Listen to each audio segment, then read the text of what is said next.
As you call that radio, we're going to go live for the Thursday night flan.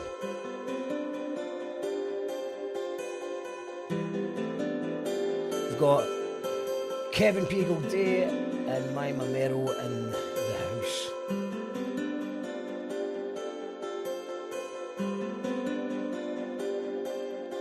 And I think we can go live to them just now. Veteran Scots poet, frontman of the Glasgow Cross, Kevin P. Gilday. Hello. Do you like my acoustic music playing in the background? It's very new age. I feel like I'm in a tent at a festival somewhere. That's the kind of environment I like to feel. I like to feel safe. A safe tent. And we've also got Belfast born, Glasgow based, singer-songwriter. Some of you might know, keyboard player for Gyro Babies as well. It's Mima Merrow in the house. Hello. Will I just keep the music on the whole time? Like a blind boy podcast. I think just like an intro. I think that's enough. I think that's enough for that. It's getting weirdly stressful. Yeah, there's nothing more stressful than calming music, I find. Exactly. Do you ever have to listen to calming music to go to sleep? No, I'm really good at falling asleep. I've bad dreams when I am asleep, but I conk out pretty quick. You do? I listen to it when I'm on a flight and I'm surrounded by very annoying people who are being very rude. I have Japanese kind of environmental music from the 80s that I like to listen to in my headphones and pretend that they're not there. Japanese environmental music? Yes. What is that? It was like a kind of like a movement of music in the kind of 70s and 80s in Japan, and I suppose you'd say it's closest to kind of ambient kind of stuff, but it all kind of like nice wee kind of plinky plonky wind chime type stuff. It's very nice. See, it sounds nice, but actually I do agree with the fact that calming music can be stressful. Sometimes I feel like, especially in an aeroplane, no fight or flight pun meant, but a way with it. Sometimes I get nervous, sometimes I don't, and you're just sitting there and you just allow yourself to sort of calm down and drift off, and then you just go, shit, I need to be more alert than this. I need to be ready. As if, what am I going to do if there's a plane crash? I mean, there's surely going to be, you would hope there's better equipped people on the airplane to deal with a disaster with bad odds as well. So I mean, I'm the same there, and I think it's very much an ego thing. So it's like if I'm not paying full attention, then the plane's going to crash. It's me. I am keeping it up through my power of thought. Yeah, it's like you've had a beer and they try and offer you a second one. You're like, no, I'm working, mate. That actually did happen to me in Mexico when I'd lost the laptop and I was on about my 7th flight in 3 days, which was what's it called? Exposure therapy. It was an expensive exposure therapy to try and get my laptop back. And in maybe the 5th or the 6th of the 7th flight, I'm just sitting there and I had this seat. I had just picked it randomly. I just whatever's cheapest. I don't know. I don't really look at it. But it was just like I was assigned the emergency exit flight, and then this Mexican woman came up to me and sort of explained that actually finally my worst fears or my ego had been massaged, that maybe I just had a look about me about a guy who gets things done, but she said, if there's a crash, this is the exit door, and I was in the middle of the plane and I had an exit door.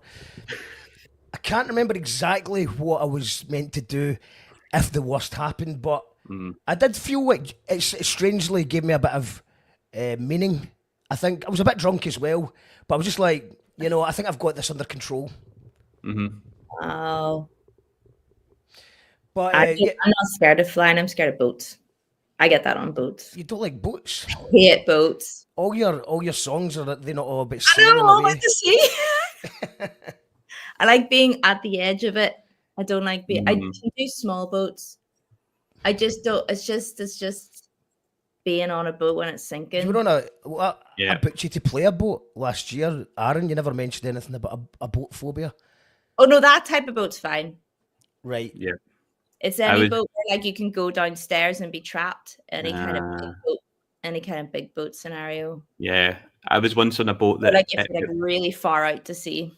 Because my ego to Aaron would be like, I could swim there. Yeah. Sorry, Kev, I kept interrupting you. That's okay. I was also like, we should try and swim to Aaron, but I don't know if we'll make it. But well, that's another thing. I mean, the false confidence I have with swimming it goes back to me being the best swimmer in primary 6. I think it was primary 6, and actually I was the joint best, to be honest. Shows Davis Racking, bastard, joint best. I think we got the same amount of lengths in this. I think he maybe beat me in the timing, but I got the most lengths. So I kind of always felt like, because I nearly died of drowning when I was in primary 4, and then by primary 6 I was winning the awards. And come back. Yeah, and I don't really swim. I don't. Yes, you know what I mean. Look at me now. But I don't really swim. I don't really swim anymore. And I've put on weight. I'm not as fit. But I just feel like if the plane goes down, I'm going to be okay. I'll be get a few people on my back, and I'll swim us all to safety. It's also not. Sorry if anyone's listening to this on an aeroplane, because I know it's a tough time for people being on aeroplanes anyway. Especially in America, because of Did something go down? Yeah, 4, I think, in a week in America. Oh God! And Donald Trump's blaming it on equality. It was diversity made them diversity. Oh, that's right. Okay. So he's blaming it on diversity, and then the sort of the liberal argument is that Donald Trump has cut all the funding and sacked people high up in the air, regulation type people. Yeah, I think they're all going. They keep people safe. Have you been paying much attention to what's going on with Trump and Elon Musk and stuff like that? No, I've turned all news off. I can't do it. It makes me want to give. It's too much. I have to. But I've gone too far. Like, I know nothing about what's happening. No, that's okay. That's all right. I go through phases of just watching too much, and then I like to just block it out for a while as well. I've been watching too much my algorithm right now, because I've got YouTube Premium, and I just kind of watch stuff that my algorithm sort of sends me, and I've watched too much Musk Trump stuff, because now I'm getting sent more and more of it every day, and there's just too much happening. Like, I feel I keep on thinking I've got a bit. I think I've got a bit. I'm going to get a good bit out of this, and I'll maybe do a wee, I don't know, like a news report on this channel, and then just something else weird happens. It just changes too quickly. Yeah, that's the point, though, right? Is to exhaust you with mad things happening every day, so you'd feel like you can never quite get a grip on it. So while you're doing all that, something else is happening in the background. Do you know what I mean? I think it's classic. It's a deliberate distraction technique. Yeah, hyper normalization. Yes. Invented by the Russians. Invented by the Russians, perfected by the Americans. They're doing a good job, and I think they're on the same team. If you've missed this, but Russia and America are pals. A heel turn. And Keir Starmer's going over to try and negotiate with Donald Trump and Putin. He's not got a chance, is he? I just saw some of the press conference there, and is it just happened? Donald Trump just saying, Europe's terrible because they won't buy our cars. It's because nobody wants to drive a fucking massive truck in Paris. Do you know what I mean? Yeah. We've seen the size of the roads here. Nobody wants to drive a massive truck. We don't want to buy your shit cars. Is Starmer next to him when he's saying all this? Yeah. I think he's like. All right, so I've not the update yet.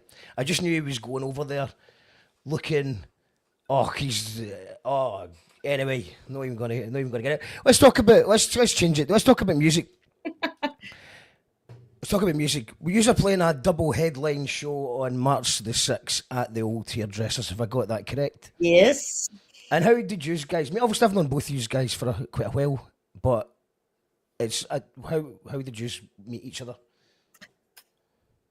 I think that I just heard the name Mima Merrow kind of kicking about, and I'd seen she's doing a support slot for this cool person and this cool person. I was like, I need to check out this person's music, and I was like, oh, this is great. And I was doing my Bank of Springburn project at that time, which was I kind of took over a disused bank in Springburn shopping centre and made it into a wee arts hub for a couple of months, which was nice. And I was booking a wee kind of variety show, and I was like, oh, I'll ask Mima Merrow, see if she'll come along and gaze a wee tune. And I kind of specified before, I was like, just so you know, this is a shopping centre in Springburn on a Saturday afternoon. It will be, when somebody says a gig is lo-fi, I was like, this is true lo-fi. And it was great. We had a great time, and I was really blown away by Mima's music. So yes, that was kind of where we met. Yeah, it was really good. It was really good fun, that gig. You had a really good crowd in as well, like a bunch of students, and yeah, it was nice. Yeah. Very receptive. Although I did swear a lot, and then I realized after there was like kids there with their maws and stuff. Oh, that's fine. They live in Springburn, they're used to it. Don't worry about it. Yeah, I think it's okay. I think it's okay. I think it's okay. I think it's about how you swear. It's part of the art. Yeah, it's an art thing.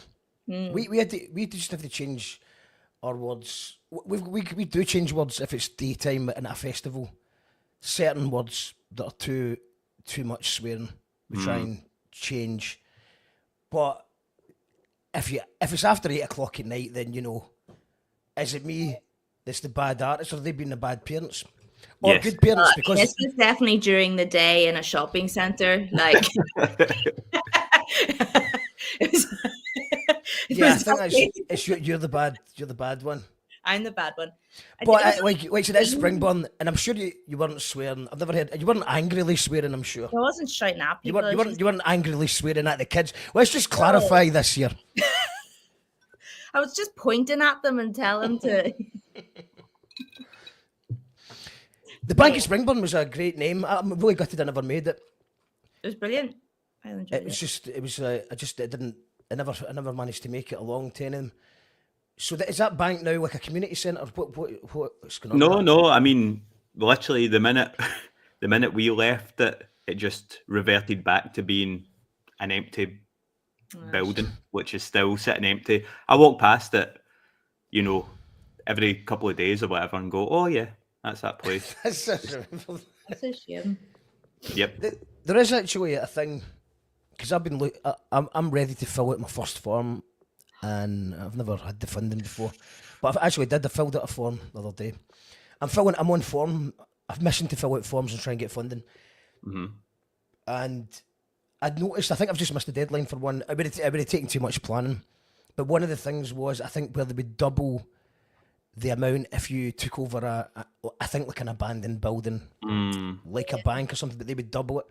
Obviously, I don't really have the money, but people have spoke to me before about that would like to invest in a venue type thing. And I think if you could get double the money, then maybe we could make it happen. Springburn's on the up. That seems like, I think for it to be affordable in any level, you would need it to be something like that. Is it the right time to gentrify Springburn? In a good way. Is Springburn on the up? Who said that? Who's told you this information? All right. I was actually Colin. Colin told me about.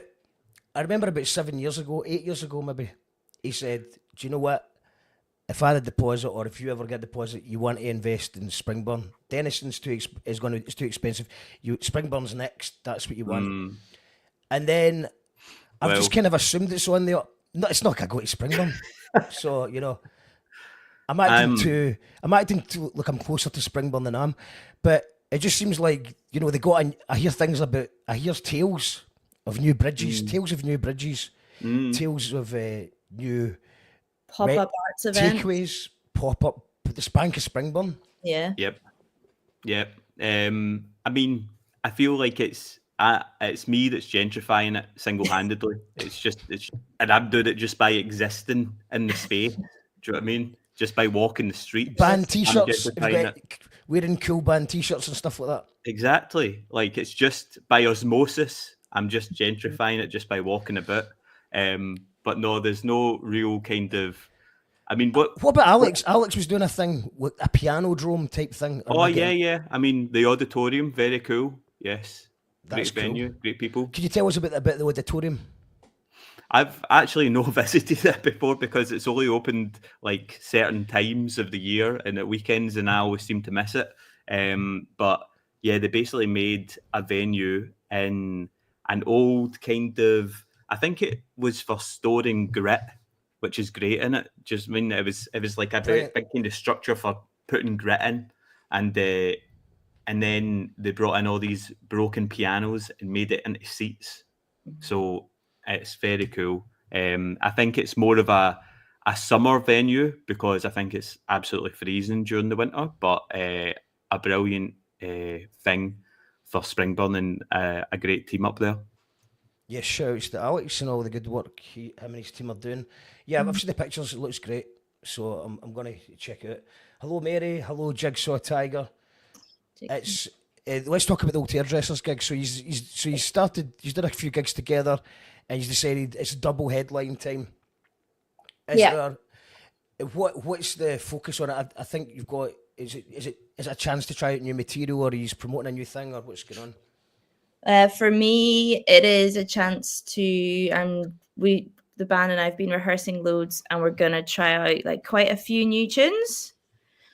Because I'm going to try to get the second album recorded by the end of this year for release next year.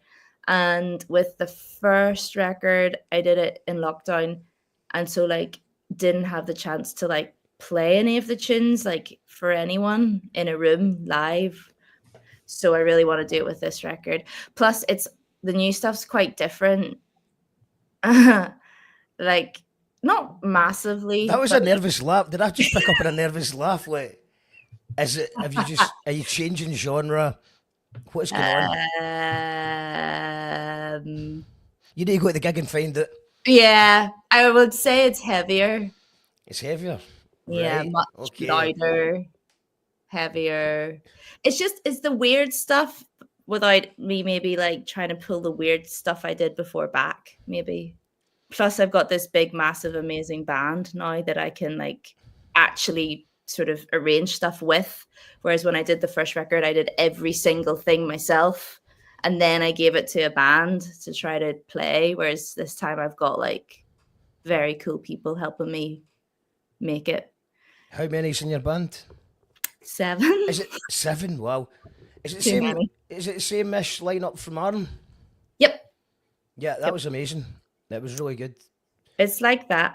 But I think when people listen to my first record, it's all quite quiet and sad. I mean, you said that the first time you saw the band live even. So it's kind of like that, but more heavy. Yeah, no, but that's good. More mentally, more ragey. It works amazing live. I'm looking forward to hear how it sounds on record. But yeah, you all had capes on and stuff. And it was just, I don't know, it was like, because it is quite sad songs, but they all sounded happy.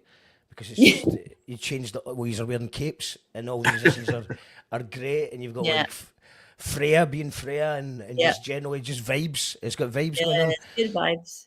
So I'm excited. It's Kevin. What about what's Glasgow Cross? Where do you use that just now? So we just brought out our 3rd album at the end of last year. So we are still very much in the place where we're kind of pushing that and trying to just get it in people's ears. We're really proud of it. Like that 3rd album, we worked on that for a long time, and I think it's one of the best things I've ever made personally.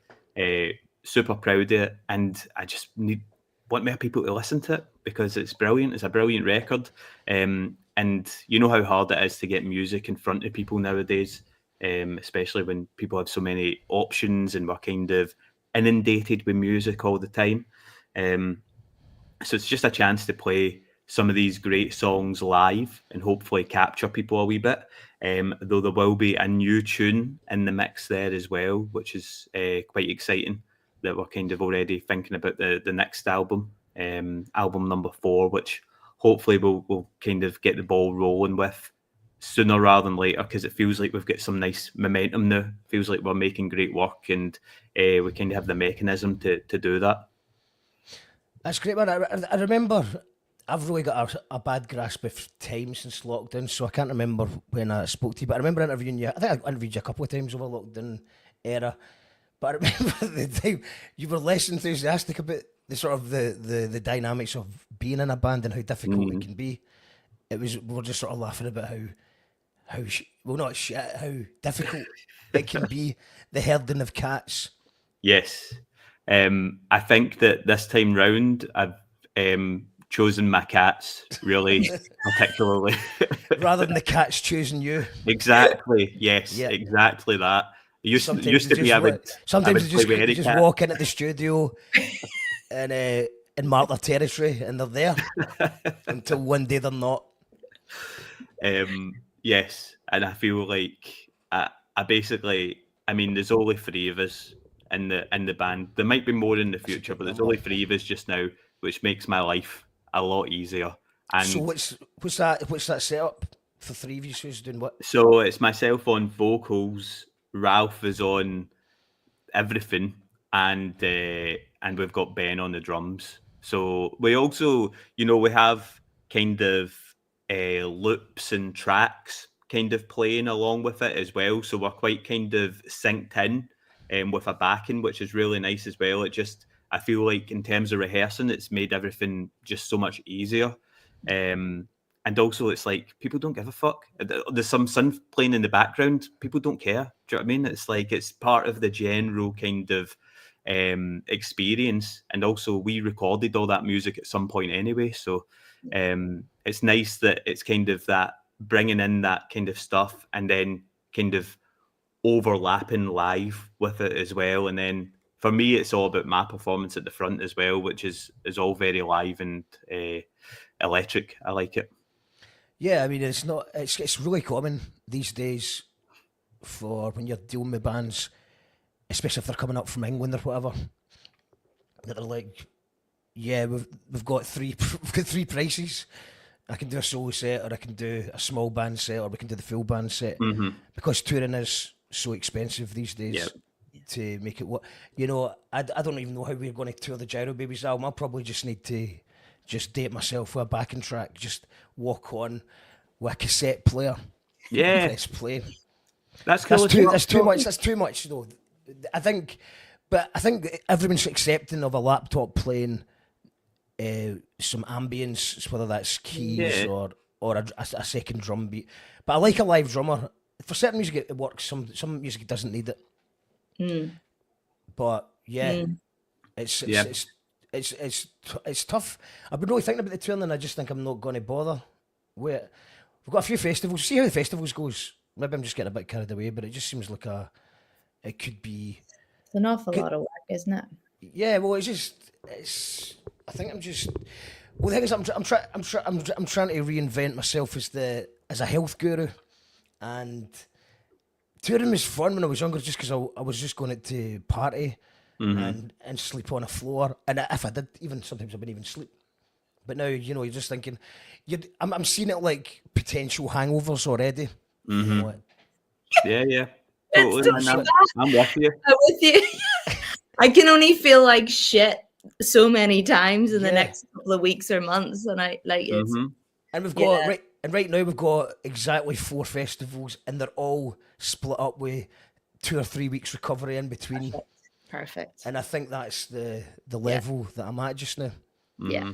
But if the album does reasonably well, people are offering us. So maybe you don't need to tour it like a tour like the way we did in our 20s. We could do it like maybe do Dundee 1 week and then like 3 weeks Perth the following week, and you just put it on a poster and you call it a tour. What does it matter? Do you know what I mean? It's like, see if you're not going to have like some kind of manager and you're like, oh, you're staying in this hotel this night and this hotel the next night. See if it's in Scotland, where we live in a fucking tiny country and you can travel to anywhere and back again in the same night for the most part. It's like, why not? Do you know what I mean? Do something every weekend. Yeah. Totally. Ian Brown says, Doug. Hi, Dougie. Doug's in my band. Doug's in the band as well. He's Mon one the of the Muppets. best drummers in the Muppets. Yeah. So currently I call them Mima's Muppets. We're trying to find a better name.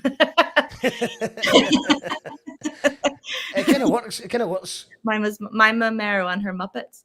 Yeah. So yeah, Doug's in a bit. He's the best drummer ever. He's my favorite drummer. Yeah, shouts to Doug. And Jigsaw Tiger saying New Direction sounds exciting. Thank you. It is exciting. It is exciting. It's just scary, but it's exciting too.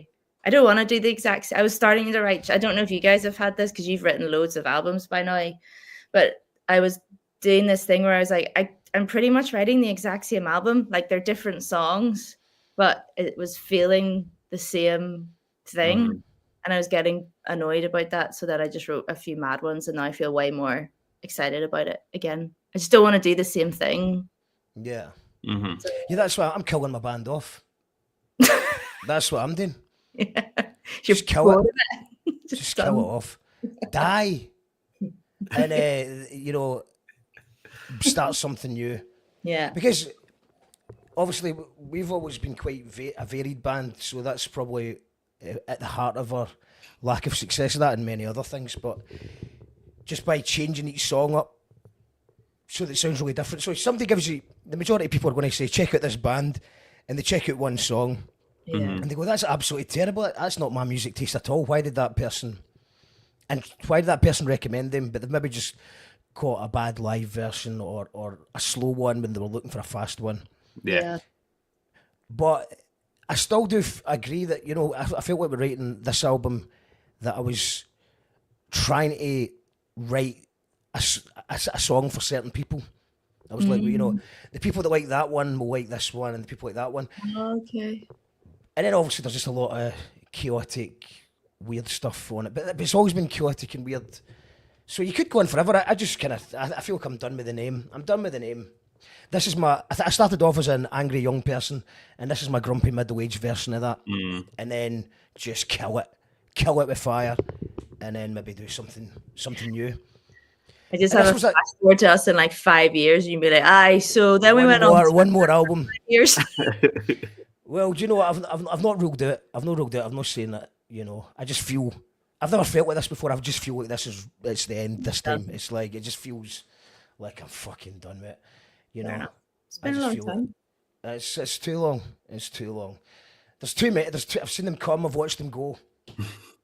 It's time for me to join them in the after party of this band. Yeah. But Kev, that's how you that's probably what's reignited your enthusiasm. Like I said, we were joking about how difficult it is, and now you seem enthusiastic about it.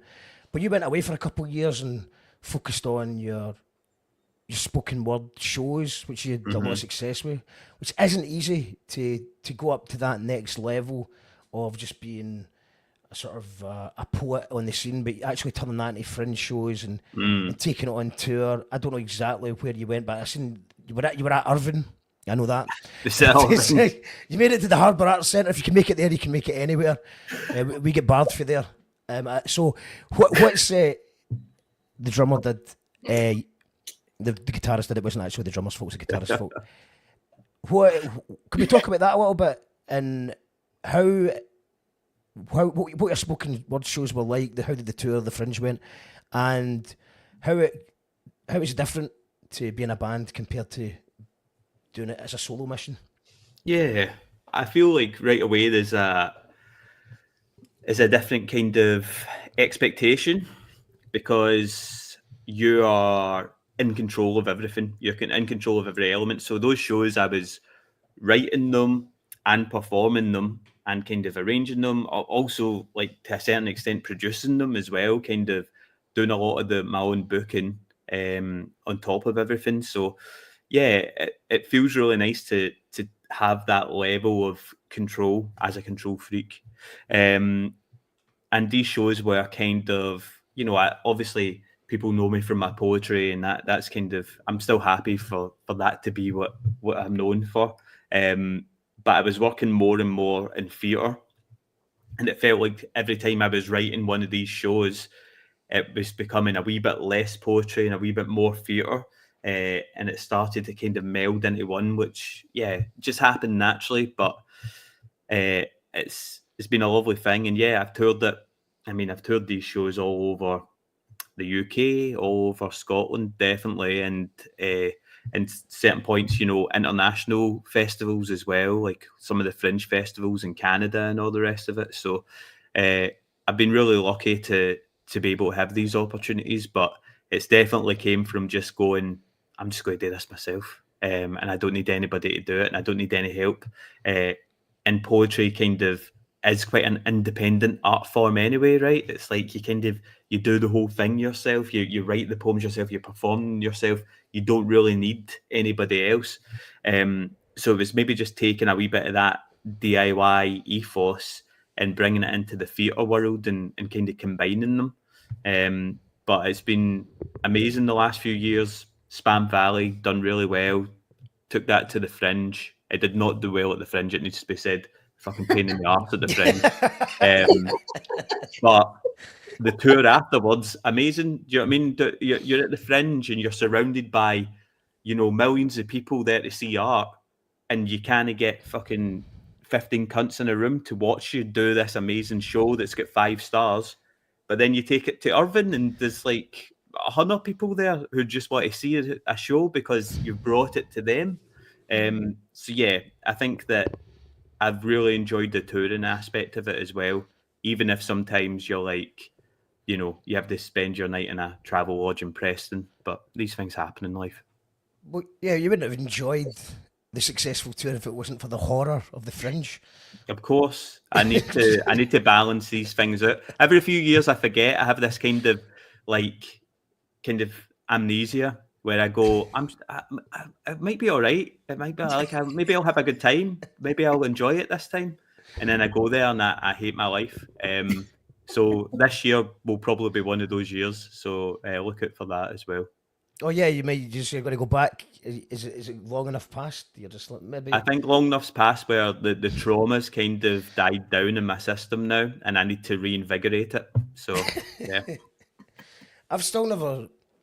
Every time I've ever played the Fringe, it's always been with the band, and I'd maybe do a couple of spots around that show. So I've always quite enjoyed the Fringe because I just go for a weekend, and then just have a good time and just go to the free Fringe, maybe pay for a couple of shows, and yeah, just have a good time. Mm-hmm. But I do see, I think I've got trauma by proxy by pretty much every second person on the show over the summer is going to the Fringe or is at the Fringe or has just been at the Fringe. Yep. And yeah, I think the majority say that it doesn't go well. Yeah, I think, by the way, see if you're a comedian, fucking class, brilliant. You should, I feel like it's a dream, but see if you're doing anything else, like it's a nightmare. It's like you're trying to convince people to come and see something and they just want to get drunk and watch comedy, which is fair enough, so they are. But there is an element of comedy to your show. It's funny. It's true, but I mean, try and sell that. Do you know what I mean? It's funny, but it's also poetry. All right, I believe you, mate.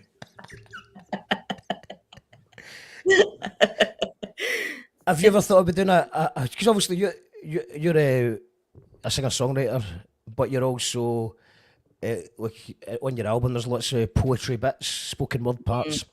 Yeah. Have you ever thought about taking the Mima Merrow spoken word thing to the Fringe, or just doing it a bit more, or have you done it? I don't know. No, I have been writing poetry secretly this year, but none of it's funny. It's all very Yeah, I mean, but most of it's not funny. And even the funny stuff's not funny. No, Kev's is actually funny. Kevin's genuinely has made me laugh. I bet it is. It's good. I've seen it. But I've seen funny poetry that's not. It's not funny. Yeah. But I mean, I've been guilty of that. You guys are talking as if people know how to do that. Oh, you just take your show to the Fringe. That's like a massive achievement. Like, I wouldn't begin to know how to make the show to then take the show to bring it to the Fringe. It's cool. Just take a loan out. You just take a loan out and just don't expect to see it back anytime soon. That's it. And if you you've got two can, $2,000 and just want to flush it, just go Oh for it. yeah, that $2,000 I've got. Okay. Yeah. and then it's kind of like the same Credit thing. cards. Same thing with the album as well. You know, where you've got, do you start throwing, because obviously you spend money recording an album and time and energy, all that goes with that. And then you start to realise, here, I might not break even in this project. So why don't I pay £2,000 for a radio plugger, £2,000? You don't, obviously, I'm joking, you don't actually do it, but you think about it and you think maybe what I need is sponsored ads. Maybe if I just got a picture of my band, a professionally taken picture of the band, not that I even know who would be in that picture these days, but you get a professional picture with some of the band, and then you pay the skinny $3,000 to put a little picture in the newspaper, and maybe everything would be different with a sponsored ad and Facebook. And you can't have a Facebook ad and not have an Instagram ad. And you know, if you want to reach a wider demographic, you've got to go to TikTok ads. But all that's taken away from the actual point of it, which is we are not young and cool looking enough for any of that to matter. You could picture thing. You could put all the money you wanted in it. You could put $20,000 into it, and people would still go. You've got a haircut. You've got a haircut. You've got a good haircut. I reckon just a bit of lighting, and you're fine. The right lighting. Right. Just change the age demographic, and your quid's in, man. It's hard because it's like you want to appeal to people your age, right? I'm quite happy to go, if my whole demographic, if it was just people my age in their like mid-30s that turned up at a gig, I'd be like, magic, cool. But people of that demographic are only going to see bands that they liked in their early 20s who have reformed. Like, and unless you were there, you're fucked.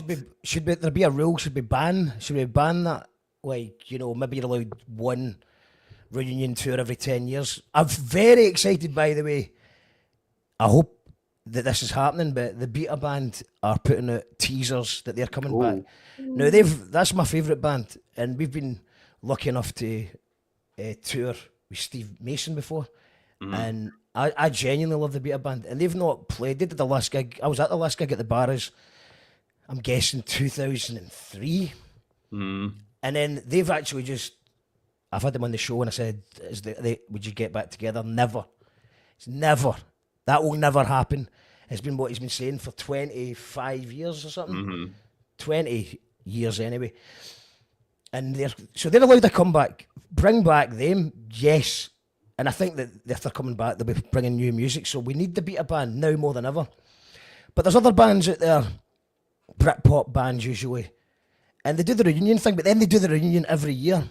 Yeah. Should we say, no, you can't do that anymore? You've had... Yes, we should. You just can't do it anymore. You're just taking you're stealing all the fans. Yeah. We should. And say, only we're allowed to tour. Only lock Army. them away. Lock Ocean Colour Scene in a cage and don't let them out again. Here, I went to see Ocean Colour Scene a couple of years ago, but they're back again. They keep coming back. It's a good example of a band that they're back. It's like, well, you can't keep coming back. You're still there. You've not been back. You've always been there. Bring out a new album. If you no new album, no tour. Yeah. Is that? What about? How do you feel about the reunion, the anniversary gigs? Sorry, the anniversary tours, whereby they do the classic album, which there's certain albums that I've been really grateful to see live, because it kind of means that you've got that's the opposite of what I was saying, which is you're not going to be bored with new songs. You're actually getting a classic album that you love. But it makes sense if it's the 10-year anniversary or the 20-year anniversary. But come on, don't do the 17-year anniversary and the 18-year anniversary and the 19-year anniversary. So do we need rules for this, or what's your take on this, Kevin, first? I think you only get you either get the 20th or the 25th anniversary. You don't get both. You have to pick one. Like I can't be going to like the same gig 5 years apart. Like, and also you can't be missing it either. Nobody wants to miss it either. yeah. So you shouldn't have to be able to choose. If you went to the 20th anniversary and then they say they're doing a 25th anniversary and it's your favourite album, Yeah. who are they to steal another 40, 50 quid off you because you haven't to go to a gig that you want to go to when you don't want to go to? Well, you don't. It's not that you want to go to it. You just don't want to miss it either. It's shocking. I mean, there's a few culprits, definitely. As much as I like them, but the wedding present, every few years, I'm like, what album is it? What album has a some kind of anniversary this year that we're back on it again? The other thing about these where they play the full album is I don't want to hear the full album because it's got shite album tracks on it that I don't want to hear. Why are you playing the full? I don't want to hear that song. Do you know what I mean? Play the good songs off the album. Don't play the full thing. Like, why do I want to sit and listen to some album track that I would skip any other time, but I have to go through it live for the sake of completionism? Do you know what I mean? Is that what you're doing at this gig then, Kev? Are you just picking you're not playing all your album? I mean, yeah, but our album is unskippable. That's the point. This album is so good that you can't skip a track on it. No, I agree. It was really, really good. I'm glad you're playing them all. What do you, Claire? Have you gone to any of the anniversary band? I went to an Idlewild one. It was good. It was like remote part, start to finish. It was really good. It was really good. But that's been banned for 10 years now. They can't do that one again. 10 years, 15. You're not going back. Probably not. But I'm fickle with stuff. Like, yeah. I seen Idlewild and we played at Aberdeen, and I remember Idlewild being the angry sort of punky stuff they did. Yeah. What's going on? Out of the window, no. Everyone says that you're so fragile. Yeah. So I was kind of like, we were on the same bill, and I was like, yes, I'll be relive my youth. But it was the other stuff, the commercially successful stuff. But I never really got into it. I don't know. I think I was in my techno phase when that came out, and I couldn't get into it. And it was. Their first couple of albums were brilliant. They were great. But I mean, I couldn't. It's not like I could go on stage and tell them to play that. I mean, I had an Access All Areas pass. I could have went on stage and asked them to play Everyone Says You're So Fragile. I could have did that if I wanted to, but I just thought that was a bit rude. Yeah, that would. It's their fault for putting me in that position to even consider it. Right. But everyone likes different things, I suppose. You're saying skip the album tracks. But surely especially back in our younger era, or I'm assuming you're old enough to remember CDs. Mm-hmm. Back then, we listened to get our £15 worth. We listened to every song, and it was the singles that hooked you in. And then you had to convince yourself that you'd made a good purchase. Yeah. So you played it over and over again. And it was actually, you would be surprised, some of those shite album tracks became the favourites. Or is that just a thing that we told ourselves so that we appeared more interesting to other people who said that they want the hits? Yeah, we definitely all did that thing where we pretended which is the one that other people won't like. And I'll say I like that one because I'm going to be cool and obscure. Yeah. We've all done that. The 10-minute jam breakdown. Do we mean it? Didn't we mean it? Are we lying to ourselves? Because I feel like I mean it. There are some that I mean it. I can't name any of them now, but I could also feel the pressure to be weird and like not like the hits. You don't want to say the hit. Can we don't want to mention any more bands. We've already got Idlewild's lawyers on to us. Yeah. It's all Idlewild's faults. His dog. I love Idlewild. And thanks for the chat, folks. Steve Mason, the Beat Band, the Fed Music. I just want to rephrase that to clarify. I just didn't know it, that Idlewild set. I wanted it to get angry and punky. It is different. It is different. What was the success? There was a big successful one that I did know. The Remote Part or something. In the Remote Part was their big successful album, yeah. So there was a couple in that I did know that got through. Mm-hmm. They got through my world of techno and hip hop at the time. But yeah, good album. Let's not start talking about bands that they've got good songs and bad songs. I feel bad doing that.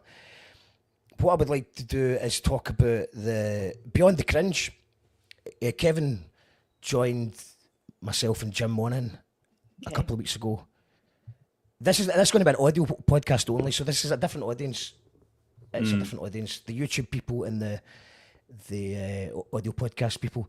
But Beyond the Cringe, can you tell us a little bit about that and what can people expect when that comes out in a couple of weeks? Yeah, I thought it was a really interesting show, actually. So this is Jim Monaghan's podcast, and the idea behind it was basically to take apart the idea of the Scottish cringe, which is that concept of people being kind of ashamed of Scottish identity, or Scottish identity being something that, you know, you don't want to see reflected back at you.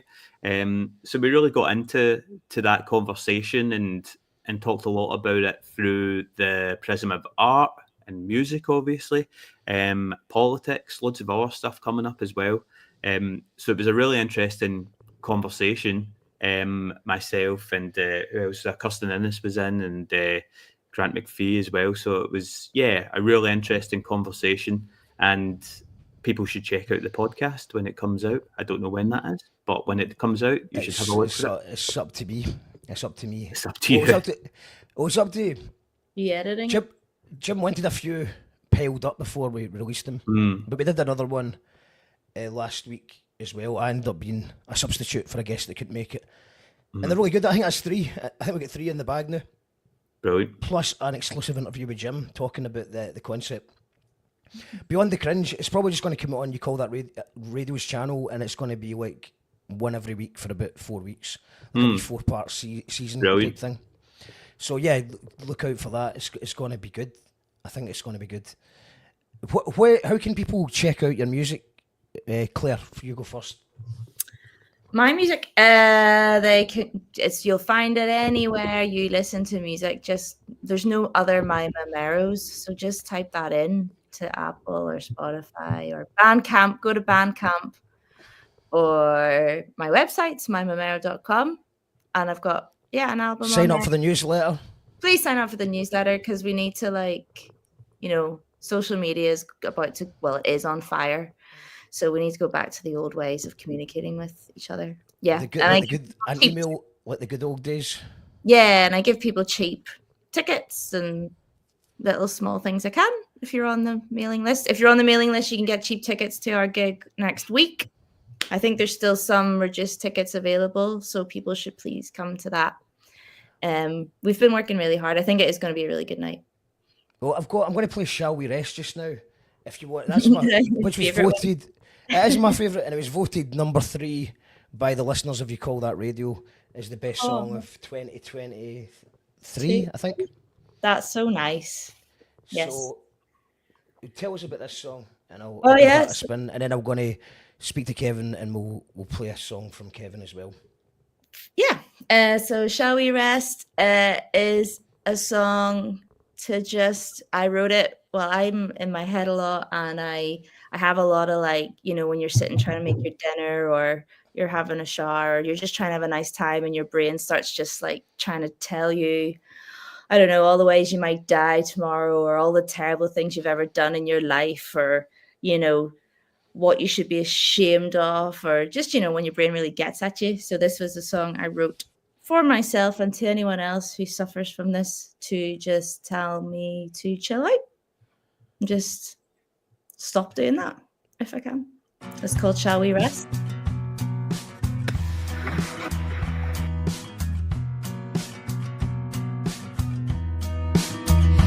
Shall we rest just a little, you and I? Lie down on the tall grass, watch the birds as they whiz past. There's a patchwork stone wall over there. He's saying he could shield us. For there's been just about enough fighting phantoms for one day.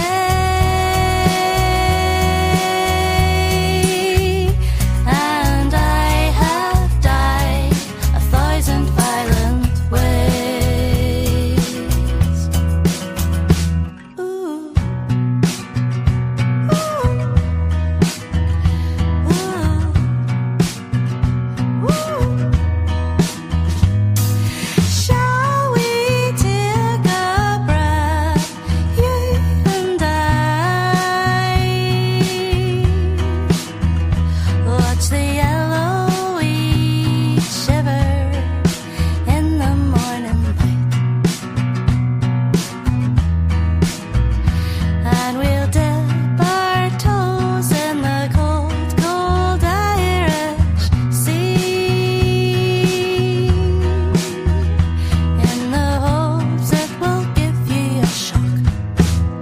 bring you back to me.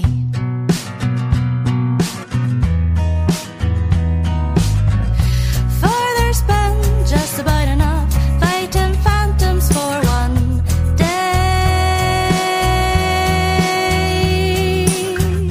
and I have died 1,000 violent ways. But we're here in the breeze and the bird song here, with the nosy coys on the hillside, telling me we're alright.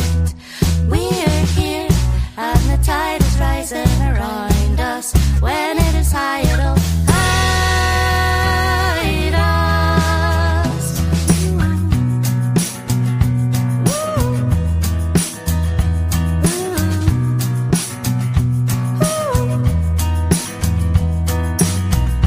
For the aching in your chest, it's grief for things imagined.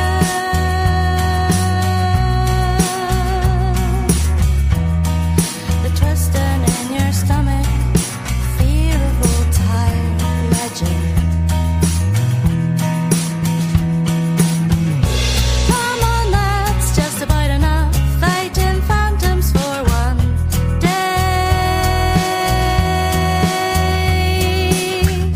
and I have died 1,000 violent ways.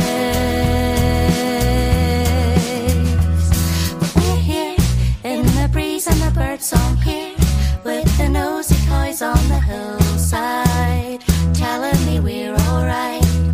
We're here, and the tide is rising around us. When it is high, it'll hide us. We're here in the breeze and the bird song here, with the nosy coys on the hillside, telling me we're alright.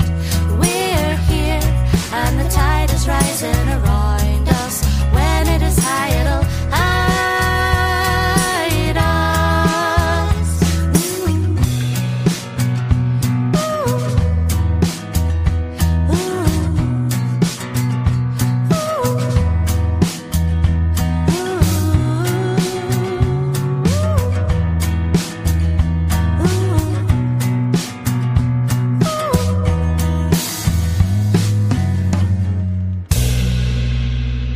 Heavy metal version coming soon.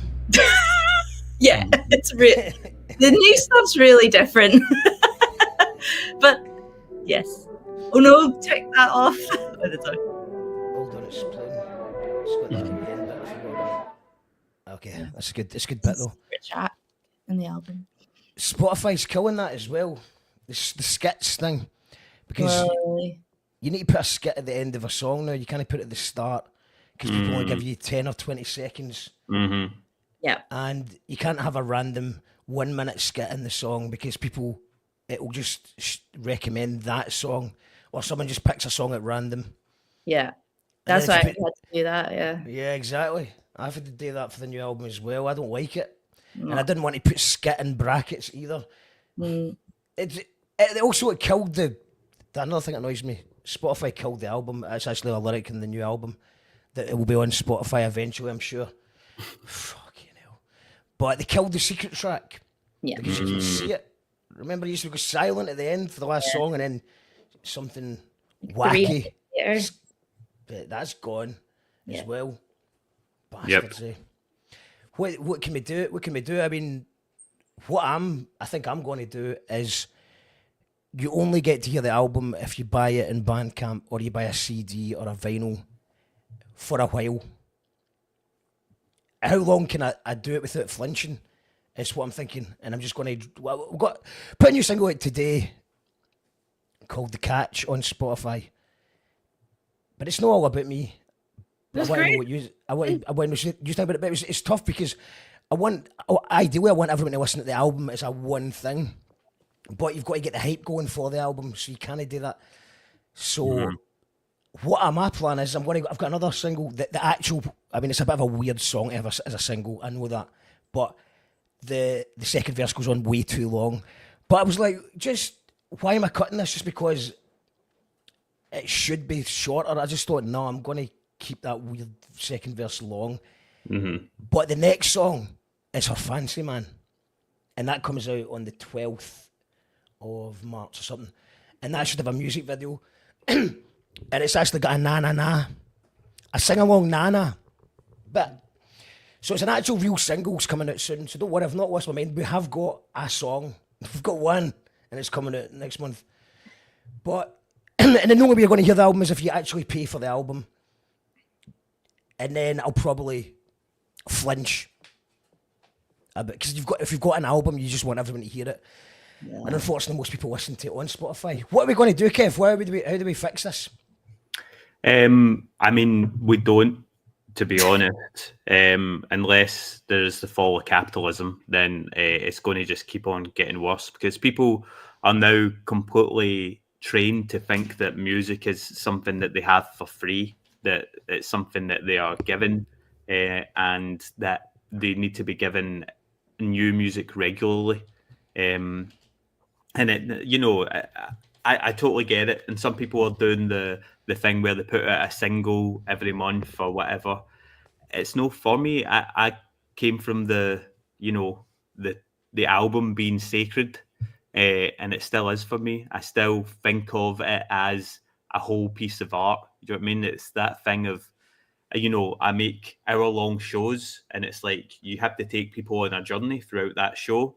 It's the same with an album. You have to take your listener on a journey from track 1 to track 10, 12, whatever it is, and give them ups and downs, and give them, you know, the story bit by bit, and build up an idea of what you want them to feel, and how you want them to kind of look at the world after they've finished listening to it. So yeah, I think I'm fair play to the young ones who are kind of gaming the algorithm and doing what they need to do to get the music out there. But I'm going to stick with my guns and keep on making the art that I want to make. And that for me is the album. Would it be okay to do an ironic TikTok dance if we're doing it ironically? Wait, is that your plans, Mark? You got one? I've thought about it. I was talking to Jo about it the other day, and she was talking about it as well. It's like, of course, we're that old that we think that we, you know, we're like, oh, TikTok 5 years late or something. I've heard of this TikTok. I probably don't even dance anymore on TikTok. Well, this is the thing, right? See, whatever the thing is just now, whatever the cool thing is, you don't know it. We don't know it. We won't know it for 6 months to a year. Skibbity. And then it won't be cool anymore. Skibbity toilet. Is that not something about Skibbity toilet? Yeah. That's probably cringe now, isn't it? I don't even know what that is. Another word. Well, there's skibbities means a thing. Yeah, I watched some TikToks where like, parents and their children were like, this is so embarrassing. Their parent would be like, cool, and their child would say a word that I didn't know. And they would. Yeah, I think you're right. I've never been cool, so I'm just giving up now. I'm just doing what I want. Yeah. But it is sad because you do put a lot of work into making a thing, and it is nice when people hear it. Yeah. Well, just do it for yourself, you know. My social media for the catch was sorry, that's the vape. The vape's getting to me. I caught a flying banana at Lindisfarne a few years ago. So I thought, that would have been viral a couple of years ago. It did go viral, actually. But this time it didn't. It's just not. It's just, 20 likes on Facebook. Yeah. The band page is absolute nails to get anything. You know what I mean? You need to have something that's going to cause a reaction. You need something political. In Facebook, or a story about something embarrassing happening to you, that'll get you likes. You know, that'll work. Instagram, I mean, I waited too long to start on Instagram for the band. I was just sick of having too many social media platforms, and I refused to do it. And then in the last few months, I've started the band Instagram, and we've got 300 followers or something. But you know, we've got about 6,000 Facebook, but nobody on Facebook sees it. So what's the point? And you call that radio's got a new Instagram? I think we got about 300 in a month because I was sharing other people's things. Like, you know, I think I put up a video of you, Claire, and I think it's easier to build something like that. Yeah. The thing is, you're still playing shows you want to play and you have a fan base. So, like, I think we have to take all this social media stuff with it. It's not the only way to do it. Like, if you're playing gigs and people are coming, and I don't really like playing gigs anymore either, though. But I just I think I had a couple of bad experiences, but it was fun to play in Dumfries on January. I think that's maybe cured me because I played the gig in Dumfries. Claire was on keyboards, and you know that way where it's almost like the worst thing happened because everybody hated us and everyone left, and that felt really good for me because like you just worry that it's going to be bad and then it turns out it's all right. Yeah. Obviously, I'd rather it went really well, but I hate it when it goes all right. Love the people leaving. Yeah, totally. See, being hated by a room, it makes you feel alive. I love it. It's the best one was getting booed by about 800 wrestling fans as I fell over a rope. That's proper. That was proper hatred in the crowd's eyes that day as I shouted, "Get a job, get a job, get a job" at them. And I don't think I'll ever get that feeling back. I was, you know, we had our bass guitarist, John McCrory, at the time was scared. It was his first gig. But yeah, I think that was quite good. And also I did that gig without even a beer, not even one. yeah, So I think that was quite good to sort of embrace the fear as everybody hates you. That was quite good. So I feel like maybe, like you said, you know, like we're just talking about the fringe not going so well, so then you enjoy the tour. Maybe that means that on March the 29th at Slay Glasgow, tickets on sale now, the album launch, there will be people that will enjoy it and I'll be like, this is actually really good. yeah, there will That's what I be. think. And also, people didn't all hate you. That's not true, Mark. You're making yourself out to be more of a badass than you are. Like, there was definitely 2 rows of people who loved it. two rows. Right. Okay, let's not exaggerate. Let's not exaggerate here. 10 people. 10 people loved it. It was like there was 300 people in that room when we started. You know what I mean? It was 300 people. The only people that loved us in that room there was a couple of fans that turned up at 11:30 at night in the middle of Storm, whatever it was called, but it was the Mad Storm. Yeah.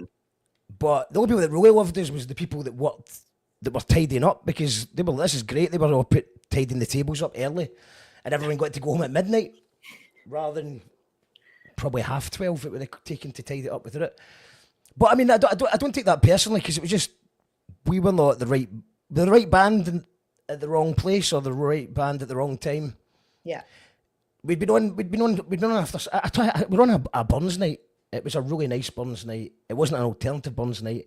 It was proper Rabbi Burns night. It was fiddles, a cappella, female vocalists, incredible singing Burns songs, and Michelle McManus hosting.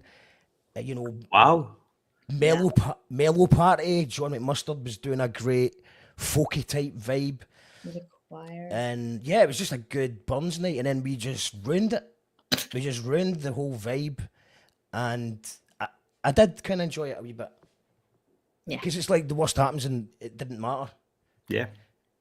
You can buy our album if you catch me at the bus stop. I've waited no more than 10 minutes for a bus and I'm in a good mood. It says Unholy Frankenstein. I think it's Joe. Yeah, check out Unholy Frankenstein's album. I think you can get it on Bandcamp as well if you don't want to go try and find them in random buses. But it's great tunes. Shouts Unholy Frankenstein. I get all my TikToks on Instagram like a grown up. Me too. Doug. Yep. It's the. Yes. I have tried. It's not that I'm too cool for TikTok either. It took me a couple of years, but then every time I post, well, let's see. I put up the same video that I put up earlier on. Let's see how it did. Kevin, I've got big astrology for beginners. Do you want to give us an introduction to that? Yeah. I've got the video version actually. I've managed to. Amazing. So this was the first single off the new album. It's called How I Won the Culture War, and this song's called Astrology for Beginners. It's kind of about the idea that, loads of people are really kind of fixating on astrology just now. And I think partly the reason we're doing that is because we are losing control of our own lives because of world events, and we've got less money, cost of living, all that kind of stuff. And we're looking for something bigger to make sense of it all. But I also think that part of that is people kind of giving up on being responsible for their own actions and saying, it wasn't me, it was, Taurus was in Capri Sun or whatever. So yes, this is a song about that, and if we're watching the video, then you'll enjoy my performance alongside the brilliant Karen Dunbar, who was in the video with us as well.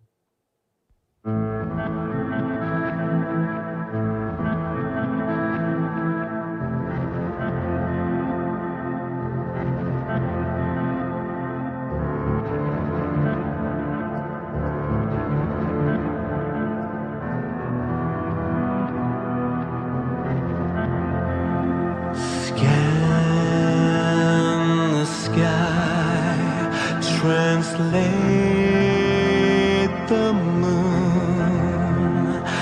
Now still be here in the dark. Track the sun. Transcribe the stars. Tell me, please, what to feel. Bound to the zodiac.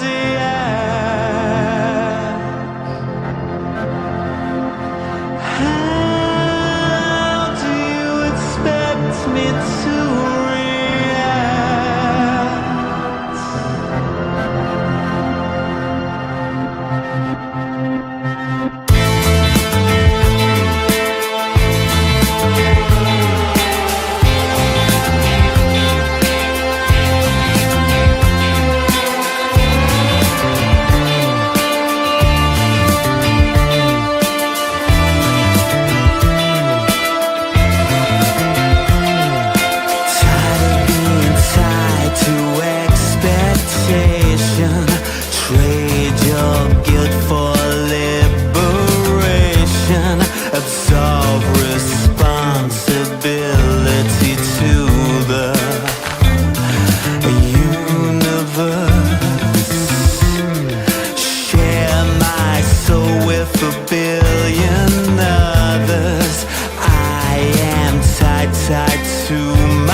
to hear.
sensuality and seduction.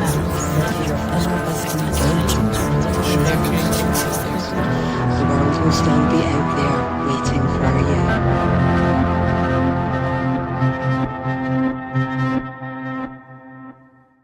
Kevin P. Gilday and the Glasgow Cross.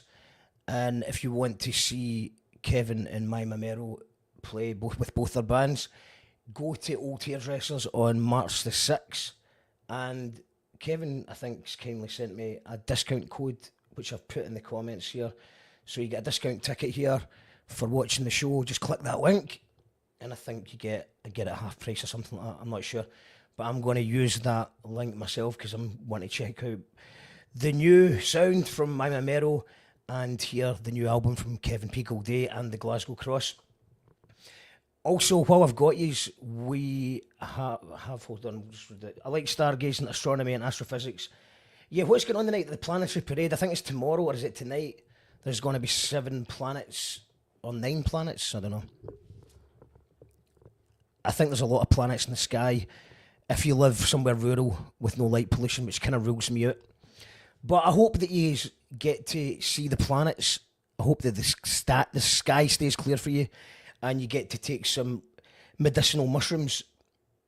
That sounds good. And yeah, we've got a new single. I maybe finish with, if it's all right, I'll finish with my single. Gyro Baby's new single, The Catch, which is out on all platforms as of now. It came out this morning. So we'll just, hopefully everyone plays it on Spotify or buys it on Apple or whatever. And then after that, the rest of the album is going to be a Bandcamp thing. So I want to invite you all to, on Monday night, to the listening party. So for the first time, as we were talking about earlier on, to me, it's important, and I think a lot of people still agree, that it's important to listen to an album from start to finish.